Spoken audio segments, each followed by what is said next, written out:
Welcome to the Deep Dive, where we take the wisdom of the ages, the chaos of the modern world, and the stacks of sources you sent us, and boil it down into the unchanging, clear principles that actually matter. And today, we are going back thousands of years to the literal cradle of civilization and the birthplace of modern finance Babylon. We're exploring a truth that remains, I think, profoundly frustrating for people today. And that truth really is the central conflict of this deep dive. Money, the measure of earthly success and the thing that facilitates virtually all earthly desires, is actually abundant. It flows. It's plentiful.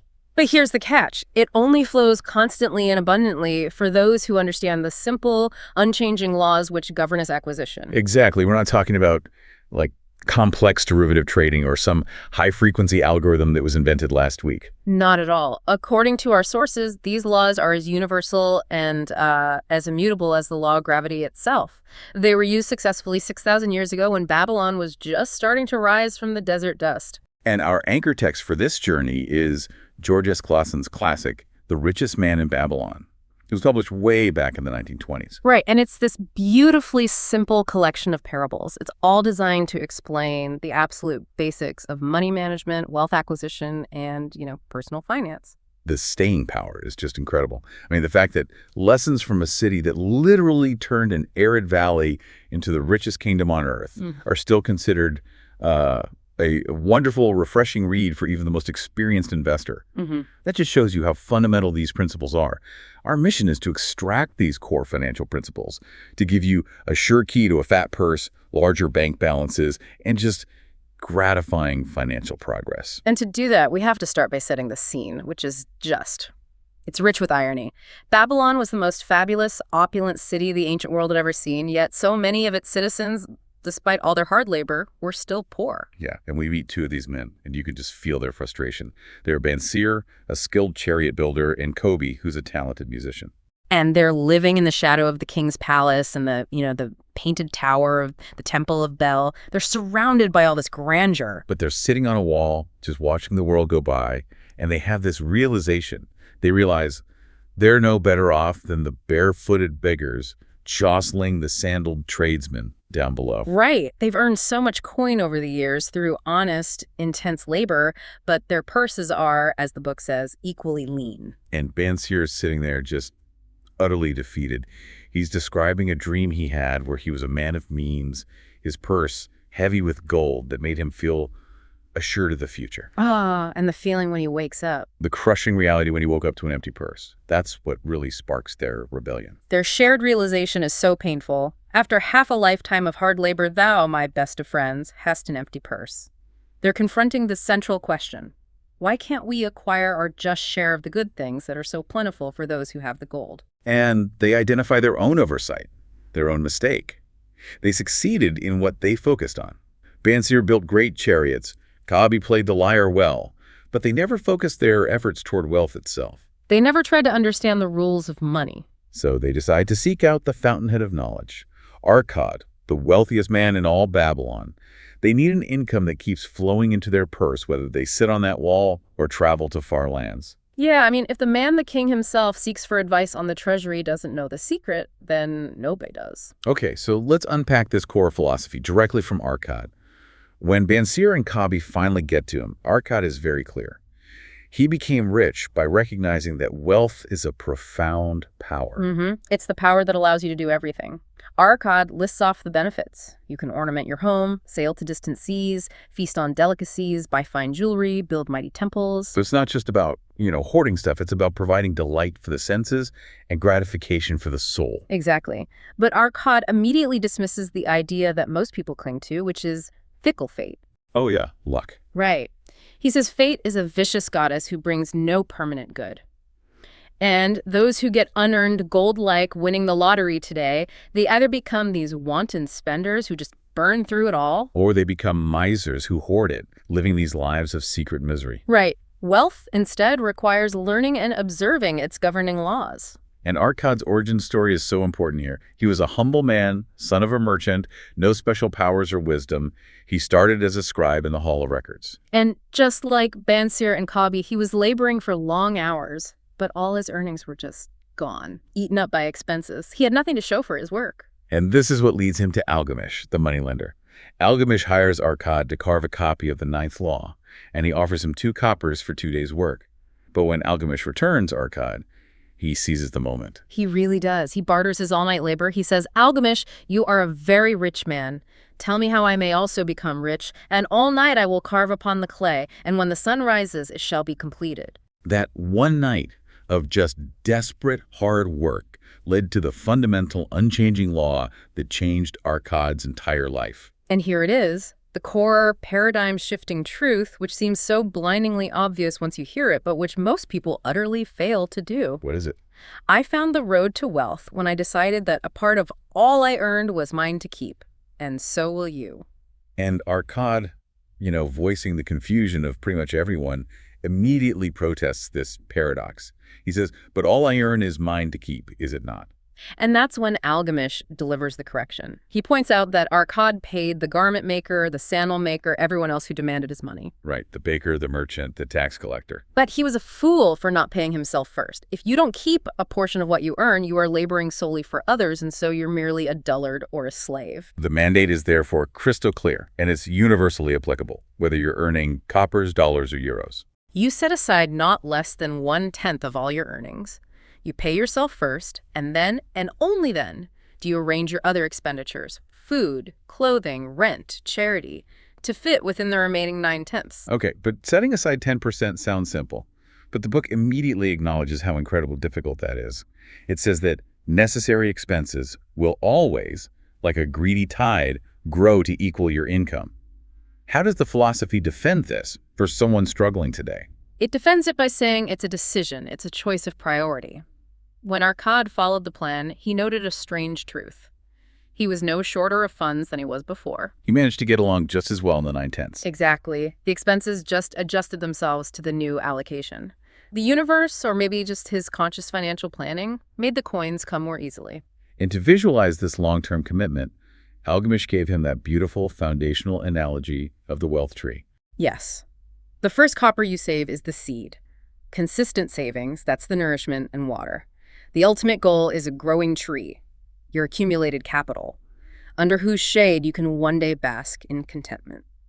But this first year of trying, it was not smooth sailing for Archad. Oh, not at all.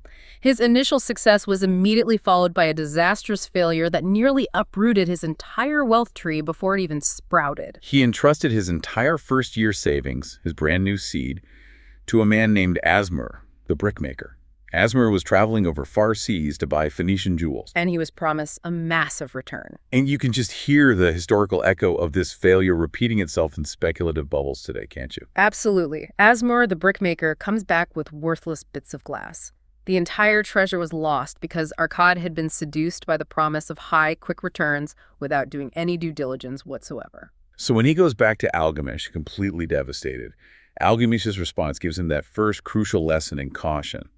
It's a key foreshadowing of the later laws of gold. He says, why trust the knowledge of a brickmaker about jewels? Would you go to the bread maker to inquire about the stars? Oof, that's a devastating critique of the modern tendency to take investment advice from non-experts, a relative, a neighbor, or some social media influencer who isn't wise in handling money. Right. Advice is one thing that is freely given away, Algamish noted, but watch that you only take what is worth having. Taking advice from the inexperienced means you pay with your savings. So Archad replanted his seed, he learned his lesson, and the next year he entrusted his savings to Agar the shield maker, loaning the money for bronze.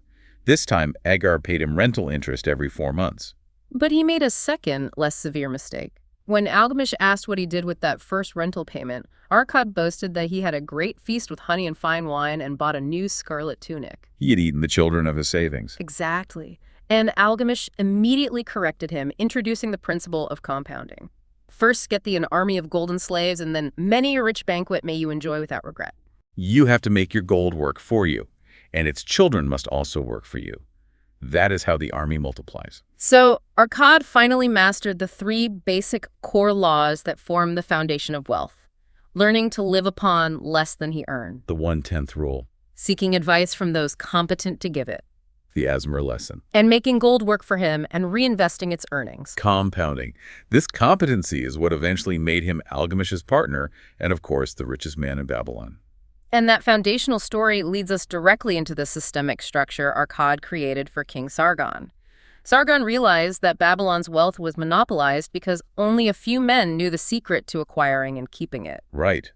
The king wanted Babylon to be not just rich, but to be known as the wealthiest city in the world, which meant he had to democratize financial knowledge. So he commissioned Archad to teach a class of 100 men the 7 cures which did fatten my purse. This is the actionable blueprint. Okay, let's delve into these 7 cures and translate their ancient wisdom into immediate steps for you, the listener. The first one, Cure 1, start thy purse to fattening. This is the immediate, non-negotiable reiteration of that primary rule. For every 10 coins you put in, take out but 9 for use. It sounds almost insulting in its simplicity, doesn't it? It does, but it remains the most commonly violated rule today. Archad used that simple, memorable analogy of the egg merchant. Yeah, if you put 10 eggs in a basket each morning and take out 9 each evening, the basket will eventually overflow. Diligence means that overflowing basket becomes your confidence and your security. Which brings us to Cure 2, control thy expenditures. And this is where the rubber meets the road. It addresses the problem that Bansir, Kobbi, and so many modern citizens face. Which is the trap that what men call necessary expenses will always grow to equal their income, even if that income doubles. The book says our desires are a multitude, but those that can be gratified are few. So the challenge here is self-mastery. The mandate is to study your accustomed habits, reduce or eliminate unnecessary expenses, and demand 100% of appreciated value demanded for each coin spent. So if you don't truly value what you're buying, just don't buy it. Right. And he was practical about it. He commanded them to engrave their expenses on clay, the ancient version of a written budget. So you have to identify what is necessary and what is merely a wish. Then you select only those necessary expenses and wishes that are possible within the 9/10 of your income, and you cross out the rest. That budget, he stressed, is your first assistant in defending thy fattening purse. And when a student protested that a budget sounded like slavery, Archad countered with this beautiful, defining statement. He said a budget helps you realize your most cherished desires by defending them from your casual wishes. That's a great way to put it. It's not about restriction for restriction's sake. It's about control. It's about showing up the leaks in your purse and redirecting those wasted coins toward definite, gratifying purposes, like future freedom. Okay, what's next? Cure 3. Make thy gold multiply. This is the move from simple saving to true wealth creation. Gold sitting idle in a purse earns nothing. You have to put it to work. The goal is to build an independent income, that golden stream that flows constantly, whether you work or sit on a wall or travel. This brings us back to the power of compounding. Archad tells this anecdote about a farmer who left 10 pieces of silver with a moneylender for his son, with compound interest or rental, a rental of 1/4 its value every 4 years. That initial 10 pieces of silver grew to 30.5 pieces in 20 years. Okay. And then to 167 pieces in 50 years. Wow. That's the miracle of the time value of money. The initial investment multiplied almost 17 times over just because the owner allowed the children of his savings to also work and earn. Patience in allowing the children to work. That's the key. So what's cure number 4? Cure 4, guard thy treasures from loss.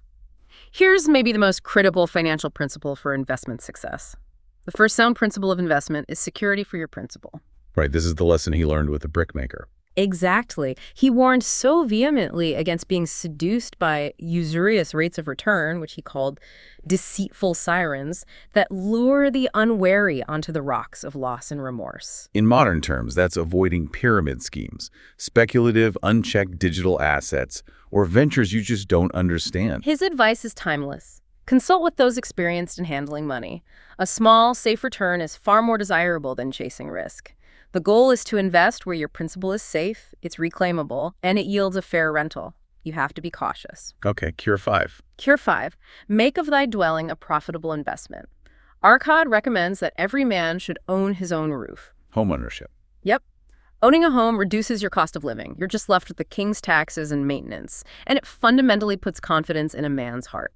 And the mechanism he suggests is practical. If you don't have the coin, you borrow from moneylenders to build, and you pay back that loan with the same regularity as you would pay rent. And once the debt is satisfied, you own a valuable property, which not only houses your family, but represents a tangible asset, an enduring store of value.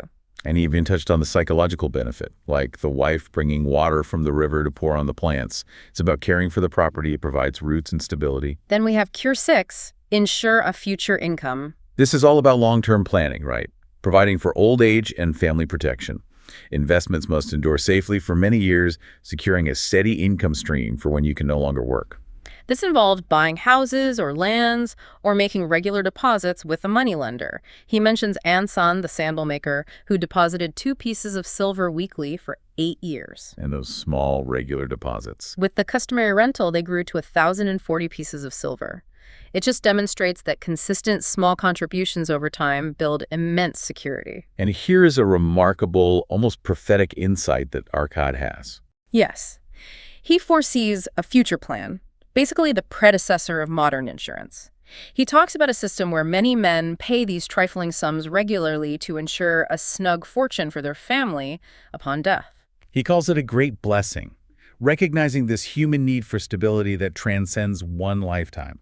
And today, we call that life insurance, or pensions, or retirement accounts. So the final cure, number 7. Cure 7, increase the ability to earn.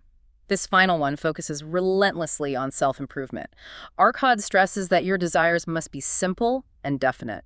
So vaguely wishing to be rich is useless. Utterly useless, but desiring 5 pieces of gold by a certain date, now that gives you a tangible goal and a plan. A man perfects himself in his calling, and his ability to earn increases simply because he's worth more to the marketplace. Right. You must constantly seek wisdom, study, and become more skillful than your competitors.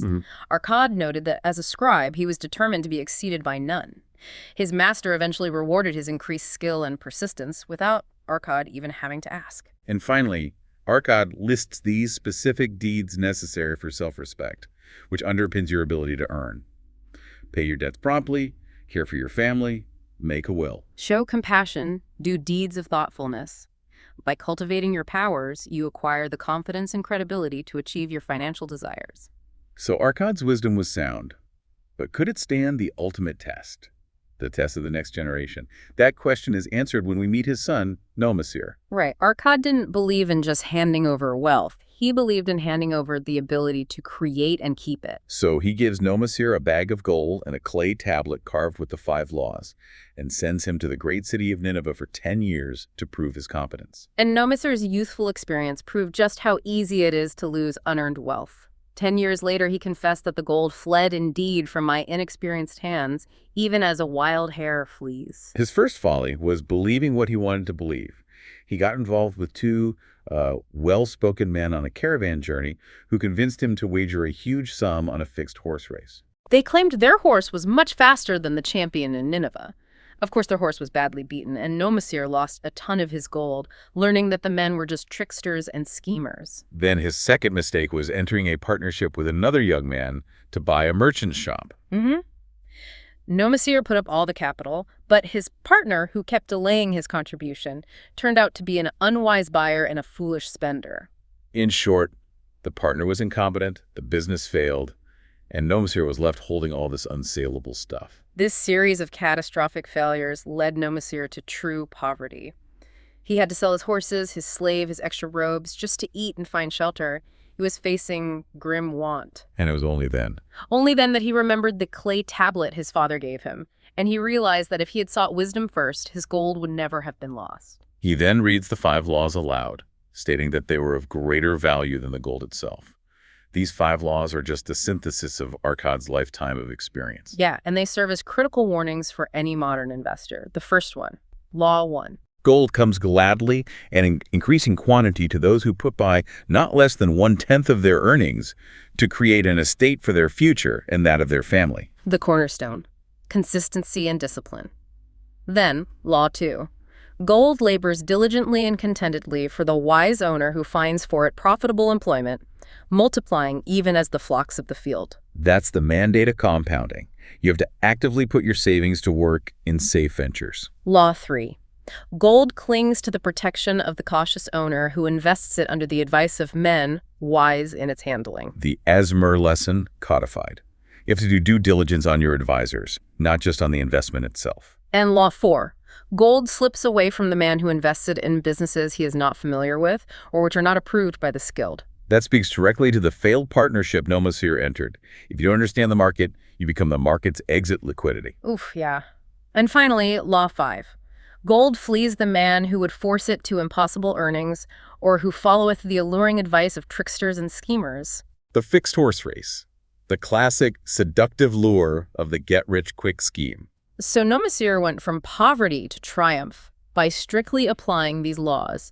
He got a low-paying job managing a crew of slaves building the city wall. And the key was that he immediately started saving 1/10 of his meager wages, spending grudgingly, but with determination, to rebuild his purse. Then he applied Law 3 and 4. He invested his small savings in a venture guided by wise, experienced men, a group pooling their gold to send a caravan for copper and tin. Knowing they would be the only suppliers for the king's enormous new bronze gates. Exactly. These men were wise in the profitable handling of gold and would take no chance on losing their principal.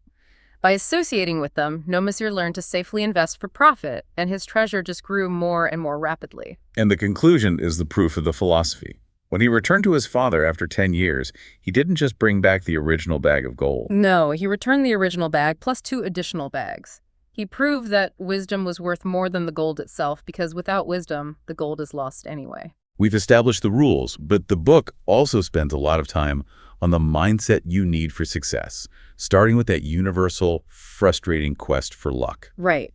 There is a Babylonian proverb, "If a man be lucky, there is no foretelling the possible extent of his good fortune." That desire for some whimsical fortune, a sudden unearned windfall, was just as strong in ancient Babylon as it is today. They even debated it in the Temple of Learning. Yeah, could they find a way to attract the goddess of good luck? And they quickly determined that luck is not found at the gaming tables or the races, which, lines up perfectly with Nomsir's failure. Archad pointed out that games are engineered so the chances of profit are always against the player and in favor of the gamekeeper. He even breaks down the odds for the dice game.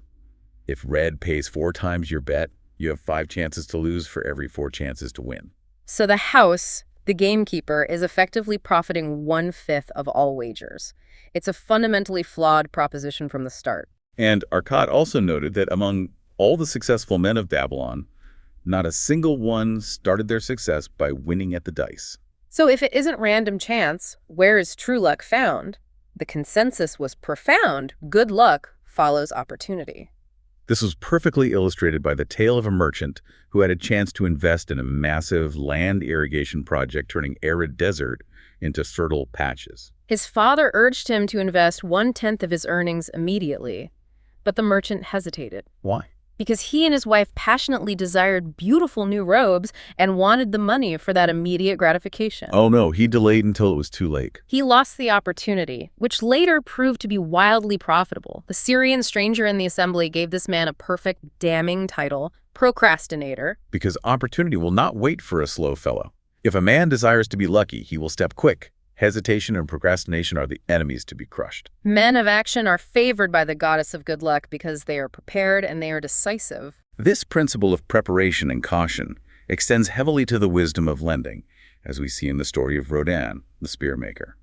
He received 50 pieces of gold as a gift from the king, a huge sum. And he was immediately overwhelmed by people seeking to borrow it, especially his sister. She wanted him to lend the entire sum to her husband, Araman, so Araman could become a merchant and escape his debts. Rodin wisely sought advice from Mathan, the gold lender. And Mathan gives this crucial, just heartbreaking warning that applies to family finance today. If you help a friend, do so in a way that will not bring thy friend's burdens upon thyself. The parable of the ox and the ass. Exactly. The ass advises the ox to feign sickness for a rest day, only to have the ass end up doing the ox's hard plowing work himself. The point is, taking on the bad debt of a friend just makes you responsible for their folly. So Mathan explained his lending criteria. Since his merchandise is gold, he judges loans by 3 criteria for security: property or collateral. Assured earning capacity, a guaranteed income stream. Or a guarantee by honorable friends, so co-signers with good credit. He avoids loans based on high hopes or indiscretions. And then he puts Rodin's gift into perspective. Those 50 pieces of gold represented 50 years of labor and self-denial if Rodan had only saved one piece per year. So Mathon advises Rodan to only risk 1 year's saving, one piece of gold, and only if Ahriman presents a wise plan that Mathon approves of. The core motto for any lender or cosigner is so simple: better a little caution than a great regret. The final, crucial mindset is overcoming the burden of debt, which we see in the story of Dabasar, the camel trader. His story is maybe the most dramatic. His extravagant debts, spending more than he earned, led him to be sold into literal slavery in Syria. And while she was a slave, Dabasar was challenged by Sira, one of his master's wives. She just cuts through all his excuses. Your weakness has brought you to this. Your debts are thy enemies. She challenged him to prove he had the soul of a free man by taking control of his situation. Dabasar eventually escapes across the desert, reaching the point of near death from thirst and hunger. But in that moment of absolute clarity, he realizes his folly and resolves to face his creditors, no matter how harsh they might be. And he finds his mantra, a motto for anyone struggling under debt today. Where the determination is, the way can be found.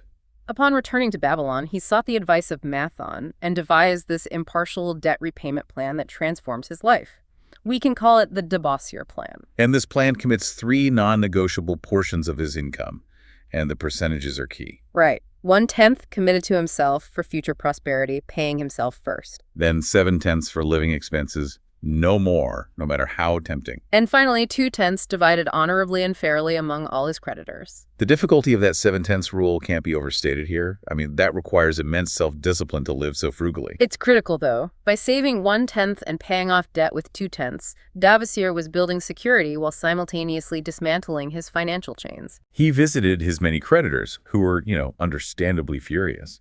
From Omar, who reviled him, to Archad, who was just thoroughly disagreeable. And he told them exactly what he could pay them, that impartial 2/10. He wasn't asking for forgiveness. He was presenting a disciplined, committed plan. And it worked because it was rooted in honor and consistency. After 12 moons, 1 year, he had repaid everything and was debt-free. And old Archad, the grouch, was so impressed that he offered Dabasar future loans, praising his transformation from a piece of soft clay. But now thou art a piece of bronze capable of holding an edge. That transformation from soft clay to bronze is such a powerful metaphor for character development, driven by financial self-mastery. And the structure works across time. There's a letter cited in the source from a Professor Alfred Shrewsbury in 1934 who used Dabasar's exact 1/10, 7/10, 2/10 plan to get out of a vicious circle of Depression-era debt. And Shrewsbury noted he found a gratifying sense of security the moment he began investing his 1/10, even while he was still paying down debt. It just proves that the ancient Babylonian method of simultaneous saving and debt reduction is a vital tool for achieving solvency and security today. So let's consider how Babylon itself, the setting for this entire philosophy, was protected. The walls of Babylon, a feat of engineering ranking with the Egyptian pyramids. They were just immense. The walls built by Queen Semiramis and later fortified by Nebuchadnezzar were reported to be about 160 feet high, running for 9 to 11 miles. They were built for protection, stability, and enduring security. The story recounts an old warrior, Bansir, standing guard during a 3-week siege by the Assyrian armies, continually reassuring the terrified citizens, the walls of Babylon will protect you. Babylon endured for centuries because it was fully protected. And the analogy is clear. These walls are the historical equivalent of modern insurance, savings accounts, and dependable investments. The lesson is that we cannot afford to be without adequate protection. We have to build our own robust financial walls to guard against personal tragedy, economic downturns, and the unpredictable nature of life. And protection and financial stability are so closely linked with the dignity of work. Which brings us to the story of Shahrunada, the merchant prince, and his young, arrogant companion, Hadan Gula. Right. Hadan Gula, the grandson of Shahrunada's former partner, considered himself above labor. He declared work was made for slaves, while he's wearing these expensive robes and jewels. He's living off a failed inheritance, feeling entitled. Shahrunada, meanwhile, is riding proudly at the head of his rich caravan, glad to be working. And Shahrunada reveals that he, too, was once a slave, sold into bondage because of his brother's gambling debts. And chained next to him was a farmer named Megiddo, who had this incredible, life-affirming philosophy that changed Shahrunada forever. What was it? Megiddo declared, "Work is the best friend I've ever known." He said that work, when it's well done, makes a man better, and that if you have a goal, say building a good house, The heavy beams cease to matter because the determination carries the load. Work provides purpose and builds character. Sharunada took this to heart.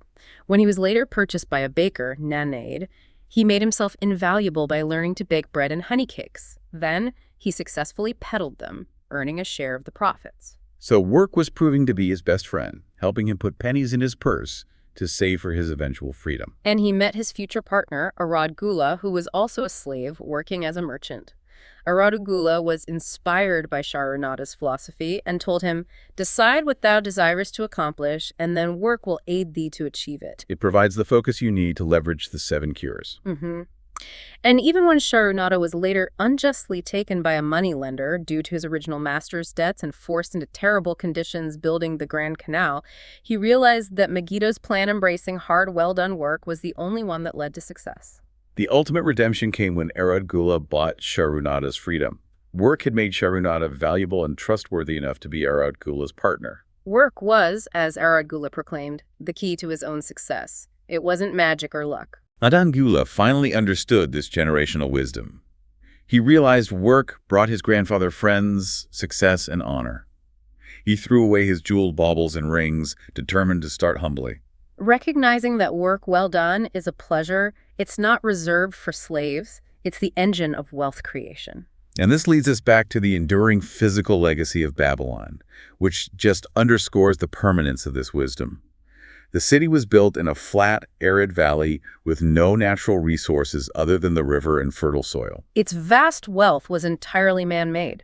Babylonian engineers diverted the Euphrates using dams and these immense irrigation canals, one of the first great engineering feats known to history, transforming the desert into an agricultural paradise. The ability to create wealth from nothing but determination and structure, from an arid desert to a shining capital, proves that the problems and solutions of personal finance are the same now as they were 5,000 to 8,000 years ago, etched on those recovered clay tablets. So what does this all mean for you, the listener, today? It means the 7 cures and 5 laws are still the definitive blueprint for wealth.